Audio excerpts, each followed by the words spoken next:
ত্রিপুরা 59 জেলায় ডেঙ্গু আক্রান্তের সংখ্যা 46, মানুষজনের মধ্যে আতঙ্ক। ত্রিপুরা 59 জেলায় ডেঙ্গুর সংক্রমণ ক্রমশ বাড়ছে। ত্রিপুরা স্বাস্থ্য দপ্তরের তথ্য অনুযায়ী এখনো পর্যন্ত 59 জেলায় মোট 46 জন ডেঙ্গু আক্রান্ত শনাক্ত হয়েছেন। এর মধ্যে 13 জন বর্তমানে 59 জেলা হাসপাতালে চিকিৎসাধীন রয়েছেন।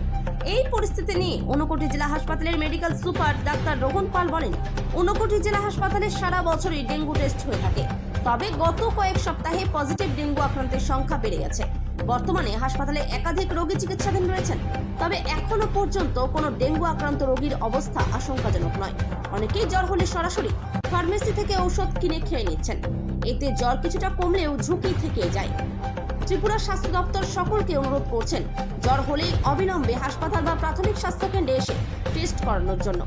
ডেঙ্গু টেস্ট সম্পূর্ণ বিনামূল্যে করা হয়। ডাক্তার রোহন পাল সমস্ত নাগরিকদের প্রতি আহ্বান জানান, ডেঙ্গু মশাবাহিত রোগ, তাই বাড়ি ও আশপাশের জমে থাকা জল স্থান নিয়মিত পরিষ্কার রাখার জন্য, মশারি ব্যবহার করার জন্য এবং অপ্রয়োজনীয় ঔষধ খাওয়া থেকে বিরত থাকুন।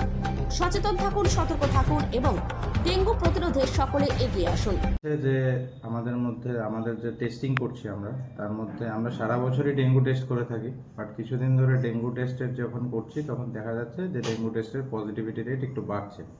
আর রিসেন্টলি এটা চূড়ান্ত পর্যায়ে বেড়েছে, যার জন্য বিভিন্ন আমাদের হসপিটালে অনেক পেশেন্টস এসে ডেঙ্গুতে ভর্তি হচ্ছে। যদিও ভালো কথা হচ্ছে গিয়ে একটা, যে কোনো পেশেন্ট সিরিয়াস হয়নি এখন পর্যন্ত, কোনো পেশেন্টের এখানে ফ্যাটালিটি হয়নি। তো এখানে কোনো খারাপ কোনো পেশেন্ট আমরা পাইনি। যাই পেশেন্ট পেয়েছি সেই পেশেন্ট এখানে ম্যানেজ করতে পেরেছি আমরা। কিন্তু এটা ডিপেন্ড করবে যতক্ষণ না পেশেন্ট একটা রাইট টাইমে আসে আমাদের কাছে।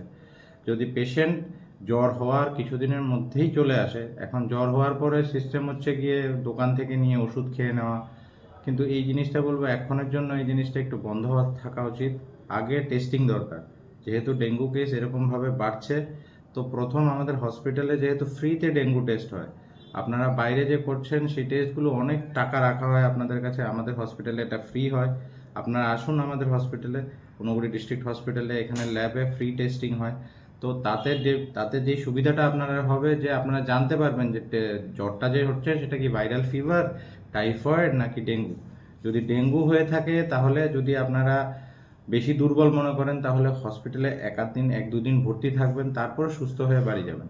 কিন্তু এটা না করলে আপনাদের একটা জিনিস যেমন হবে, যেমন আপনি যদি ডেঙ্গু পজিটিভও হন আপনি জানতে পারবেন না, কিন্তু নেক্সট বার যখন আপনার ডেঙ্গু হবে তখন আপনি অনেকটা সিরিয়াস হয়ে যাবেন। তো সেটা জানা থাকা ভালো। তার জন্যই আমি বলছি, সবাইকে আহ্বান করছি যে আপনারা হসপিটালে আসুন, এসে জ্বর হলে পরে এসে টেস্টিং করান। টেস্টিং করে নিজেদের যেই কি আপনাদের ডেঙ্গু হয়েছে না টাইফয়েড হয়েছে না নর্মাল ভাইরাল ফিভারে ভুগছেন, সেই জিনিসটার ব্যাপারে জানুন। এরপরে আপনারা ওষুধ খান। আপনারা প্রাইভেট মেডিসিন শপ থেকে গিয়ে ওভার দ্য কাউন্টার ওষুধ নিয়ে খেয়ে জ্বর কমিয়ে দিতে পারবেন, কিন্তু আপনাদের রিস্কটা কিন্তু থেকে যাবে যে পরের বার যদি আবার সেই ডেঙ্গুটাই আপনার হয়, দ্বিতীয়বার ডেঙ্গু হলে কিন্তু অনেক বড় রিস্ক হয়ে যাবে আপনাদের জন্য। ঊনকোটি জেলায় কোথায় কোথায় ডেঙ্গুর প্রকোপ সবচেয়ে বেশি? ঊনকোটি জেলার ডেঙ্গুর প্রকোপ বেশি হচ্ছে গিয়ে, আমরা যে স্কাউটটা এখন বের করতে পেরেছি, এটা হচ্ছে হীরাছড়া, যে পাহাড়ের নিচু অঞ্চলটা যে আছে, ওই নিচু অঞ্চলে আমরা দেখেছি যে ওই এরিয়াটাতে ডেঙ্গু কেসেস খুব রিসেন্টলি খুব বাড়ছে। ওখান থেকেই অনেক কেসেস আমাদের হসপিটালে অ্যাডমিট হচ্ছে। আমাদের ডিএম স্যারও কালকে রাত্রে ভিজিটে এসেছিলেন। উনি এসে আমাদের যা যা করণীয় ডাইরেকশনস দিয়ে গেছেন, কি করতে হবে।